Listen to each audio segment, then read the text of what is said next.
pilgrims! Today we are tackling the burning question, the one that has been haunting you for days, the one you have been whispering to your friends, shouted into the void, typed into Google at 3 a.m. and asked to chat GPT. Is the Jubilee pilgrimage metalcore? Well, let's rewind and discover. Okay, not so much. What is a Jubilee anyway? And where does this wild idea even come from? Straight from the Bible, Leviticus 25. The 4 terms, forgive, release, return, and reset, encapsulate the core actions of the biblical Jubilee. Every 50 years, ancient Israel hit the reset button on society. Debts forgiven, slaves set free, lost lands returned to families. The whole community gets a do-over, an economical, social, spiritual reset to return to a state of justice and balance under God. That's what Jubilee meant, breaking chains, dropping burdens. Imagine the heaviest breakdown in a song. He even blew a ram's horn, Yobel in Hebrew, to announce it. Yobel, Jubilee, now you know where the word comes from. It was radical mercy, a God-ordained year of the Lord's favor. Fast forward to the Middle Ages. Pope Boniface VIII, picture this guy. Ornate tiara, probably listening to Gregorian chant, the trendiest music at the time. It's the year 1300. A new century has begun and got everyone freaked out and fired up. Plague rumors, war drums, end-time whisper basically yesterday. And people want grace, forgiveness, and assurance. Pilgrims start flooding Rome, filling the street, seeking for divine mercy.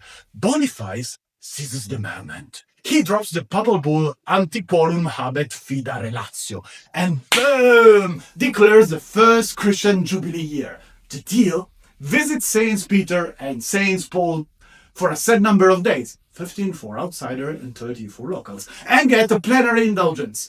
It was not a forgiveness of sin itself. One must go to confession for that, but a remission of the temporal punishment due to already forgiven sins.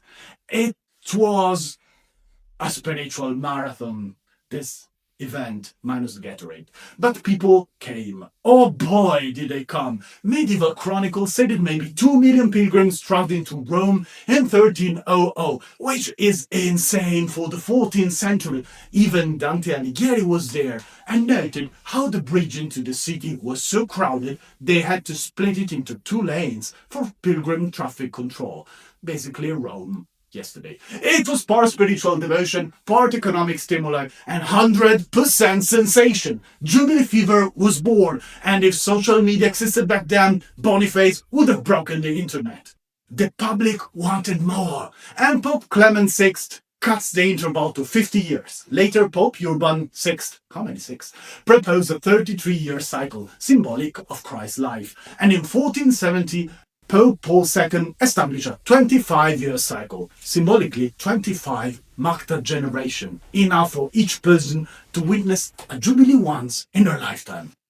But you can't talk Jubilee without talking holy doors. Up to 1975, popes will whack the holy door wall with a silver hammer to open each holy year. No joke. Picture brick tumbling down, a cloud of dust, and the faithful going absolutely wild. It's solemn, it's a little old school, and it's totally epic. It all began in 1423, when Pope Martin V, having restored the papacy to Rome after the Avignon exile, hammered the brick walls in St. John Lateran. Talk about entering with style, and granted indulgence while passing through the door. Pilgrims rushed in excitement to collect fragments and relics, and the ritual began.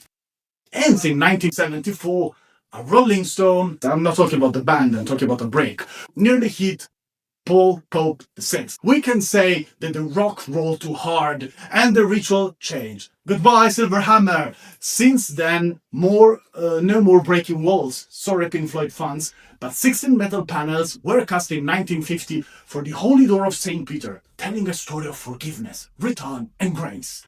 No hammers, but a message that hits hard. Now, Jubilee 2025 is on, baby, right now. And the theme Pope Francis lit up for this one is Pilgrims of Hope. He described it as a time of fan the flame of hope in a world scarred by war, hardship, and pandemic. Sounds familiar to something we discussed before. In Spes Non Confunded, he urged the church to face the future with an open spirit and a trusting heart and a far-sighted vision. Wow, remember the 2000 Jubilee when 2 million faithful joined for World Youth Day and Pope John Paul II told them, if you are what you should be, you will set the whole world ablaze. Well, if 2000 set the bar high, 2025 said, hold my Bible. And new generation of young pilgrims filled the same field, tens for miles, sleeping under the stars, and Pope Leo XIV showed up to the party like a frontman and delivered a message that hit harder than a double bass pedal. You are the sign that a different world is possible, a world of fraternity, friendship, where conflicts are not resolved with weapons, but with dialogue. He named Gaza, he named Ukraine. He reminded us all that we are not alone. That night, the holy doors stood open. Candles flickered like stars. Voices rose and shouting, Pope Leo, Pope Leo. It was church at max volume. And the theme was clear. Hope, my friends, isn't abstract. But you might be asking, if Jubilee is about forgiveness, what are we doing here? Why walk through that door? Jubilee pilgrimage, let's make it clear, is not about asking forgiveness for being LGBT+, or for the people we love.